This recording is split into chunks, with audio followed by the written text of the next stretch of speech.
जय श्री राम। ओम वक्रतुंड महाकाय सूर्यकोटि समप्रभ निर्विघ्नं कुरु मे देव सर्वकार्येषु सर्वदा। राम कीन्ह चाहि सोई होई, करे अन्यथा अस नहीं कोई।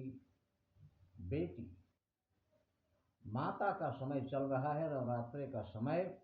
आज माता कात्यायनी का दिन है।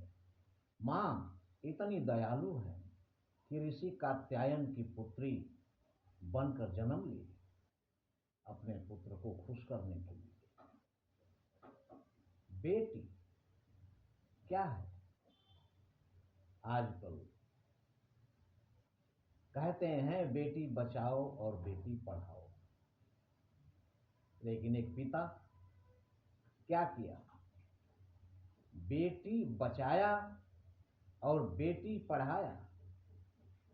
संसार के सारे मुश्किलों से, कष्टों से अपनी पुत्री को पिता सबकी बुरी नजरों से बचाकर रखता है।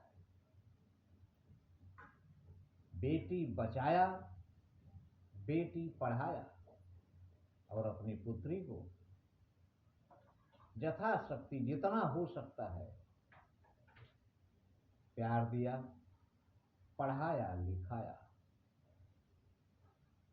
बड़ी धूम से ब्याह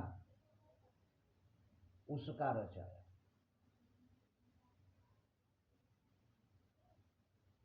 बड़ी धूमधाम से उसकी शादी की।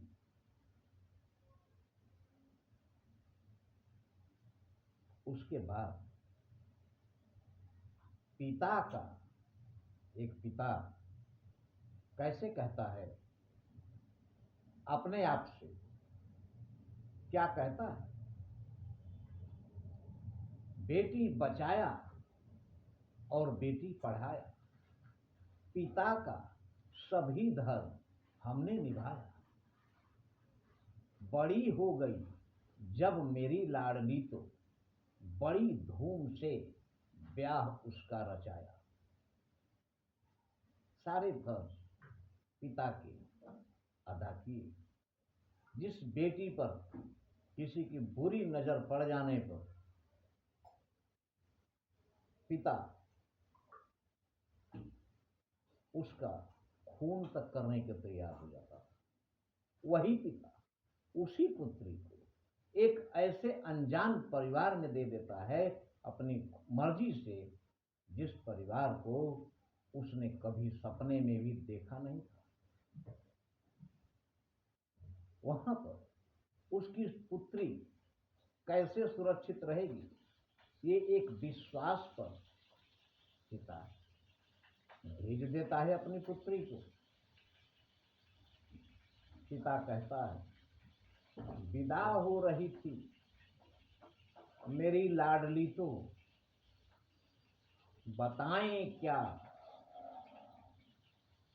अपना ये दिल भर आया,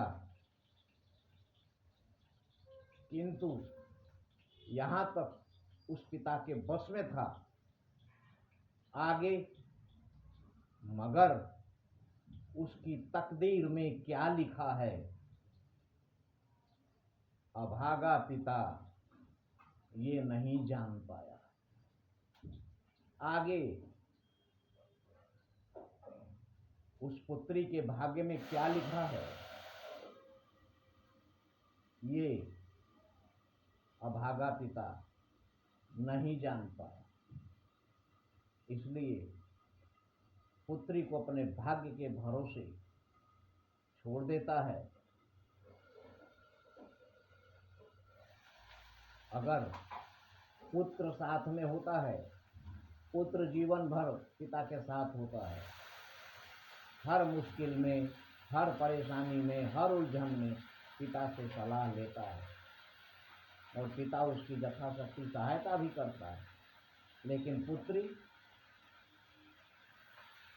वो 18-20 साल में उसकी शादी हो जाती है। उसके बाद उसे अपने जीवन का फैसला अकेले लेने के लिए पिता छोड़ देता है, क्योंकि संसार की यही रीति है।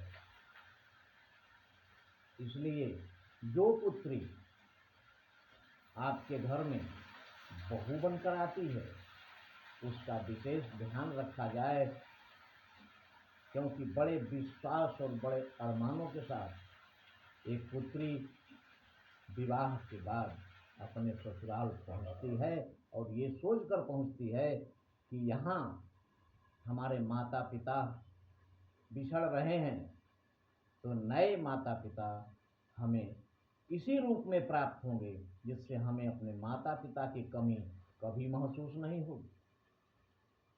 जय श्री राम।